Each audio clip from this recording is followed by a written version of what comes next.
लोग बार बार कहते हैं मनोज तिवारी की आवाज, मनोज तिवारी की आवाज।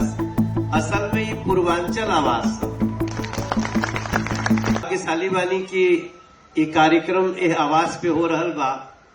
लोग बार बार कहते हैं मनोज तिवारी की आवाज, मनोज तिवारी की आवाज।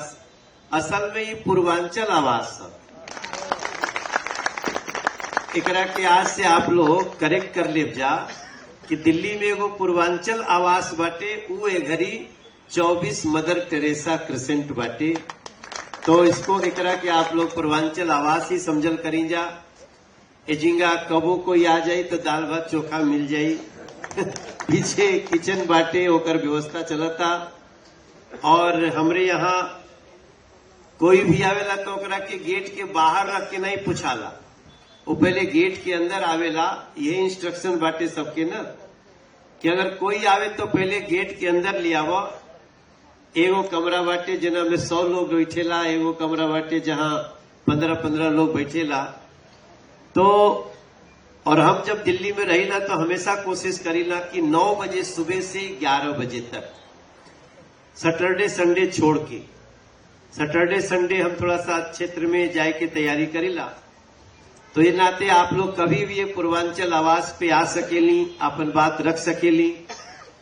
और हम आपको ये भी विश्वास दिलावल चाहतनी कि दिल्ली में जो 27 साल बाद सरकार बनल बिया, यह सरकार में मुख्यमंत्री जी से लेके हर मंत्री तक कोनो काम पूर्वांचल समाज के कोनो व्यक्ति के होई तो कर 1 विंडो 24 मदर टेरेसा क्रिसेंट भी समझ ले जा। आप खातिर सरकार आपके चरण में खड़ा भी, आपके कदम में खड़ा भी। कहे कि ये बात के हमनी के पूरा एक बूथ अध्यक्ष से लेके और देश के यशस्वी प्रधानमंत्री जी नरेंद्र मोदी जी वहां तक यह बात के सब कोई समझ ले बाटे कि पूर्वांचल के लोग के प्यार भारतीय जनता पार्टी के बढ़ल बाटे, तब भी आज बीजेपी के दिल्ली में सरकार बनल बाटे। तो ये नाते हम आप सब से प्रार्थना करब कि सरकार बनल बिया तो सरकार अब अगला 25 साल तक चले के चाहिए। वो 25 साल चले खातिर दिल्ली के मूल मंत्र कि दिल्ली के लोगन के कल्याण कैसे होई, सही मायने में आप देखिए तो दिल्ली में बसल पूर्वांचली और प्रवासी जे लोग बाहर से आके बसल बा, खास तौर से उत्तर प्रदेश से होके, बिहार से होके, झारखंड से होके, छत्तीसगढ़, मध्य प्रदेश, बंगाल, राजस्थान, जहां से भी जे लोग हिमाचल, उत्तराखंड से आके बसल बा, जे छोटा छोटा कच्ची कॉलोनी में 20 गज, 25 गज, 50 गज के घर बनैले बा या किराया पे रहता, झुग्गी में रहता। हम 44 रात झुग्गी में बितैले बानी पिछले 10 साल के अंदर।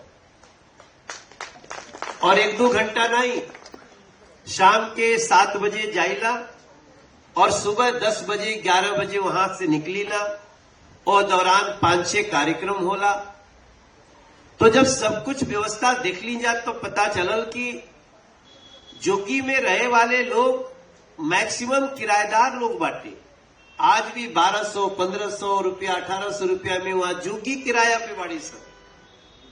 और वो लोग हमरे आपके घर के लोग बाटे। तो एक प्रकार से अब यह दिल्ली के सर्वांगीण विकास खातिर, चाहे वो गांव के किसान होके, चाहे वो कॉलोनी वासी होके, चाहे वो कोनो अच्छा कॉलोनी में रहे वाले लोग होके, पूर्वांचल के लोग हर जगह बाटे। अच्छा उद्यमी लोग भी अब बाटे पूर्वांचल के। तो हमार उद्यमी लोगों से भी प्रार्थना बाटे कि ये 5 साल में सरकार तो जवन करी तवन करबे करी, लेकिन जे सफल हो गई बाटे ओकरा भी अपना समाज खातिर समय निकाले के चाहिए, बैठे के चाहिए, प्लानिंग करे के चाहिए, ओकर हमनी के मिलकर के योजना बनावल जाए। और ये नाते आज जो ये कार्यक्रम रखल बाटे सम्मान के, वैसे तो ये सारा कल्पना अजीत दुबे जी के बाटे। कहे कि हमरा बुलावे के होई तो हम सीधे पूरा दिल्ली के बुला ले। कल भी बल्कि देखी ना अभी पीछे वाला और पर्दा पूरा हटल नहीं थे। कल इसी जगह पर दिल्ली की मुख्यमंत्री रेखा जी भी बैठी थी और 15 विधायक जो लोग थे। वो चौपाल संस्था का कार्यक्रम था, जैसे आज भोजपुरी समाज का कार्यक्रम था। लेकिन हम एक बात कह के आप लोगों से अपने वाणी के विराम देव कि ये समय पूर्वांचल के लोगन के बांटे के बहुत कोशिश हो रहा बा दिल्ली में, और मात्र दिल्ली में नहीं, पूरे देश में। माइग्रेशन के जितनी मार हमनी के झेलने बानी जा, गांव छोटा, खेत छोटा, खलिहान छोटा, हम अपने गांव से गए। हम तो खाली देश में ही नहीं गए, आज 12 कंट्री बाड़ी सन जहां पे हमरे लोग बांटे और बटले नहीं बांटे, अब राज भी करत है, शासन भी करत है।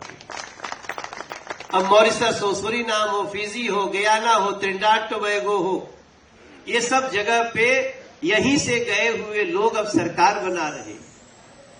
आप ही मत सोचिएगा कि हम खाली यहीं प्रचार करने जाते हैं, हम मॉरिशस भी प्रचार करने जाते हैं, हम सूरीनाम भी प्रचार करने जाते हैं। और अच्छे अच्छे लोग, वहां के मंत्री लोग फिर आते हैं, मिलते हैं, बात करते हैं। बस हमारी प्रार्थना आप सब लोग से यही है कि हे मेरे भाई बहन पूर्वांचल के, शिकारी आएगा, जाल बिछाएगा, दाना डालेगा, लेकिन भूल से अपने को खंडित करने वाले जाल में फंसना नहीं। तकलीफें भी होंगी, अपमान भी झेलना पड़ेगा, लेकिन अब धीरे धीरे आज जिस परिस्थिति में हम खड़े हैं, ऐसी परिस्थिति आज के 10 साल पहले थोड़ी थी। धीरे धीरे धीरे धीरे हो रहा है। और अगर देश के प्रधानमंत्री जी पूर्वांचल के रिश्ते को डिफाइन कर रहे हैं, तो इसका मतलब है कि अब बात बहुत दूर ले पहुंच गई बा और न्याय होई। अन्याय बहुत भइल बाटे और अन्याय आगे भी बिल्कुल नहीं होई, एकरो कोनो गारंटी नहीं खे, लेकिन ओके तरीका से बर्दाश्त करे के बाद। अब पानी तब यही के बाटे, एक आध गो गर्दा आ जाए तो पनिया फेंके के नहीं के छान छुन के पी लेवे के बाटे, क्योंकि पानी तो जाना चाहिए हमारे अंतकंठ के अंदर। तो हमारा इशारा आप सब समझते हैं, एकरा से ज्यादा खुल के हम क्या बोलेंगे। देखिए, हम लोग तो वो लोग हैं जो हम कहीं जाली जा, हम लोग तो कहीं नहीं जा, खाली हमनी के खड़ा होके के दौड़ दे दो, बाकी हमनी के सूते बैठे के बना ले जाए। तो हम लोग हर तरह से सक्षम है, क्योंकि हमारे पास जब हम घर से निकलते हैं तो हमारे पास खोने को कुछ नहीं रहता है।